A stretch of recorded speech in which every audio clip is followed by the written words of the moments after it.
Salut les anges. Aujourd'hui, je vais vous parler des corps subtils. Nous sommes constitués de corps subtils, emboîtés les uns dans les autres, de la manière des poupées russes. Nous possédons 7 corps. Chacun de ces corps ont des caractéristiques qui lui sont différentes. Ces corps sont situés à l'intérieur du corps physique pour certains et à l'extérieur du corps physique pour d'autres.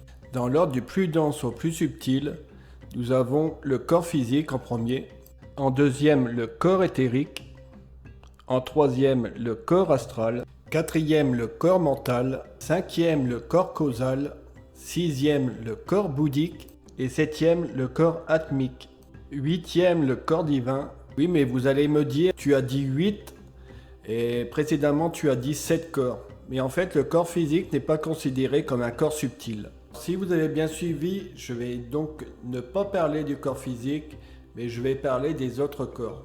Alors commençons donc par le corps éthérique. C'est ce corps qui va créer notre corps astral avant notre naissance. Il est aussi le gardien du corps physique. Il va assurer la surveillance et la survie en l'absence de la conscience. Il va par exemple rappeler notre corps astral s'il y a un danger dans l'endroit où on dort. C'est lui qui redonne de l'énergie au corps physique lorsque nous dormons. Il est aussi l'enveloppe de nos chakras. La contrepartie physique correspond à nos plexus nerveux situés le long de l'axe de notre corps physique. Il va capter les énergies cosmotelluriques, c'est-à-dire les énergies du ciel, les énergies de la terre, et va les distribuer par les chakras vers tous les corps. Il peut se séparer du corps physique uniquement de quelques mètres. Il entoure complètement le corps physique d'à peu près 1 à 2 cm et de 1 à 5 cm autour de la tête. C'est ce corps énergétique qui va distribuer l'énergie énergétique sur notre corps physique ainsi que sur les autres corps subtils.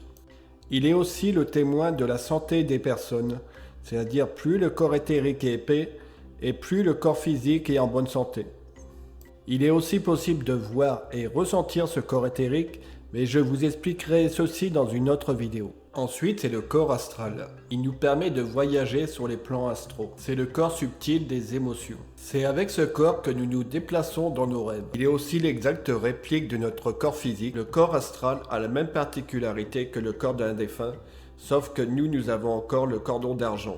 Ce corps astral nous permet d'être vus par les défunts et il nous permet aussi de voyager dans les plans astraux et aussi dans l'espace. Le corps astral est situé à l'intérieur du corps physique. C'est par lui que passent nos joies et nos peines. Contrairement au corps éthérique, le corps astral peut se déplacer à des vitesses considérables, à la vitesse de la pensée. Ces sorties avec le corps astral sont appelées voyage astral ou dédoublement ou sortie hors du corps. Le corps astral est relié au corps éthérique par le cordon d'argent. Ce cordon va se couper à la mort. Le corps suivant est le corps mental. C'est le siège de nos pensées, de notre imagination, du raisonnement, de l'intellect, de l'inné et de l'acquis. C'est avec ce corps que nous faisons des créations mentales. Il nous aide aussi à comprendre le monde qui nous entoure. Le corps mental est séparé en deux parties, la partie inférieure et la partie supérieure. Le corps mental inférieur est en lien direct avec le corps astral, tandis que le corps mental supérieur est sous l'influence du corps causal. Ces 4 corps constituent notre personnalité et ils ont aussi une forme humaine. Passons maintenant au corps causal. Le corps causal est le corps de l'âme. Ce corps a en lui toutes les causes de notre existence.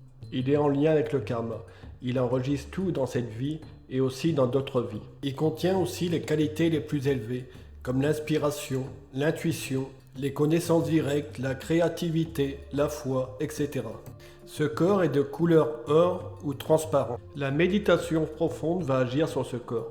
On continue avec le corps bouddhique. Ce corps est décrit comme un corps agissant uniquement chez les saints ou chez les personnes ayant intégré leur corps causal et d'avoir accepté de s'incarner pour accomplir une tâche précise. C'est le corps qui nous permet de rentrer en relation avec nos guides spirituels.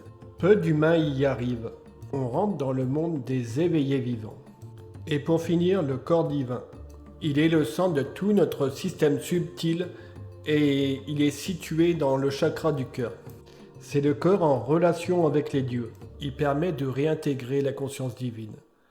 Merci d'avoir regardé cette vidéo et je vous dis à bientôt.